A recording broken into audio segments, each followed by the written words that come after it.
Hi guys! So today I'm doing my second wrap-up for the year. This is my first wrap-up that has to do with series that I've been reading this year. These are not in the order that I read them, they're just in the order that I have them stacked or have decided to tell them to you. The first one I have to talk to you about is Gemina by Amy Kaufman and Jay Kristoff. This is the second book in the Illuminae files. We follow different characters than the first book, and I found it very enjoyable. We follow Hannah and Nick, and I just really enjoyed their interactions. Hannah is a total badass, and we just follow them as their space station has been invaded. This one is also told like Illuminae in mixed media format, and I just really enjoy the way that this story is because you get a full immersive story just from what they give you here.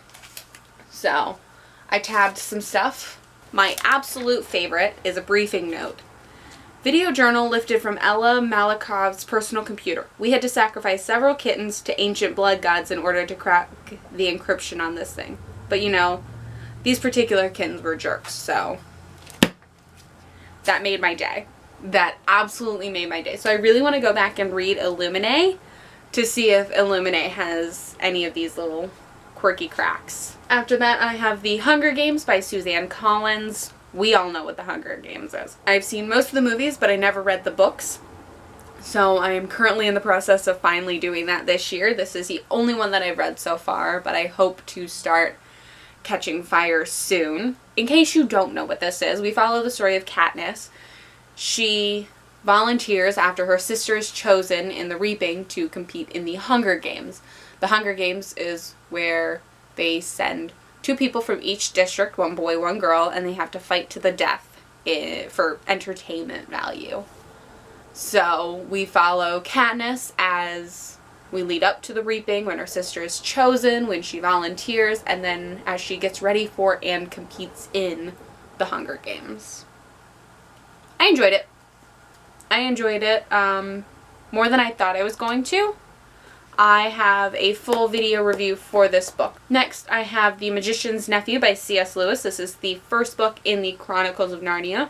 In this book, we follow Diggory and Polly as they get tricked by Diggory's uncle into putting on these rings that takes them into another world, which is sort of an in-between place, and how they stumble upon this bad land and they mess up and they do some pretty crappy things, cause some pretty crappy things to happen, and then the formation of Narnia happens in this book. I enjoyed it. It was informative and just really easy and short to read. After that, I read The Lion, the Witch, and the Wardrobe, book 2 in the Chronicles of Narnia, where we follow Peter, Susan, Edmund, and Lucy as they end up through a wardrobe into Narnia, which in The Magician's Nephew we find out where the wardrobe comes from, which was pretty cool.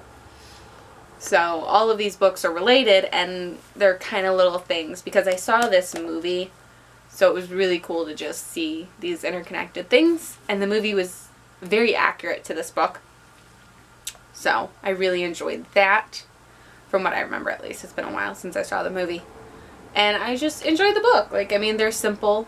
The only problem that I have is that everybody keeps telling me that C.S. Lewis wasn't trying to be religious when he wrote these things. But there are things that he writes that you can literally find them in the Bible. Like, there are things in here, in both of these books, that are literally, like, direct. Like, sons of Adam and daughters of Eve and the creation of Narnia, how that happens. It's a lot in there. I still enjoyed them, but that kind of irked me a little bit. After that, we have The Two Towers by J.R.R. Tolkien, being the second part of The Lord of the Rings. This one is where we follow after the breaking of the Fellowship, where Sam and Frodo run away, and then we also follow as Merry and Pippin get taken by orcs, and Aragorn, Legolas, and Gimli have to go find them. And I really enjoyed the first half of this book more, because I really enjoyed following Merry, Pippin, Aragorn, Legolas, and Gimli. Frodo and Sam don't do much. I mean, they do some stuff, but it's a lot of traveling, and it's just not as interesting because there's not as much conversation, and I don't like Gollum as much in the books as I do in the movies. I still really enjoyed reading this. I think this is the first time I finished this. I'm not sure. I counted it as a reread because I feel like I got through this book and got halfway through The Return of the King the first time I tried to read the series, but I don't remember most of what I read.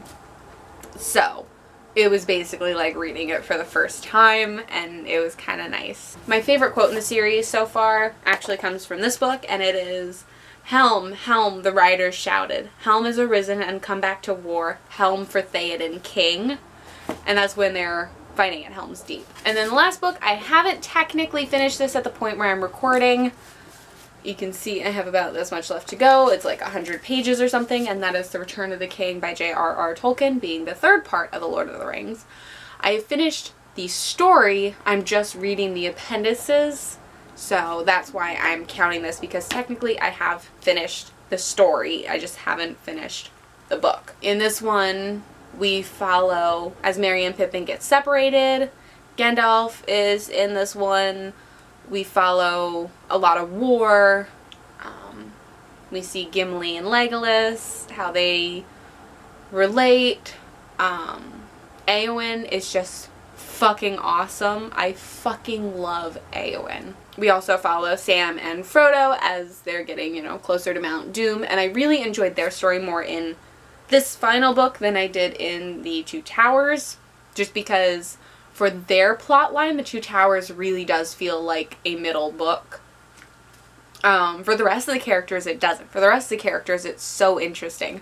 But for Sam and Frodo, this is where their story really picks up. And I just really enjoyed that. Also, I love Faramir and Éowyn. We get like 3 pages, just solid 3 pages of nothing but them and their love. And it was just so cute. I lived for that.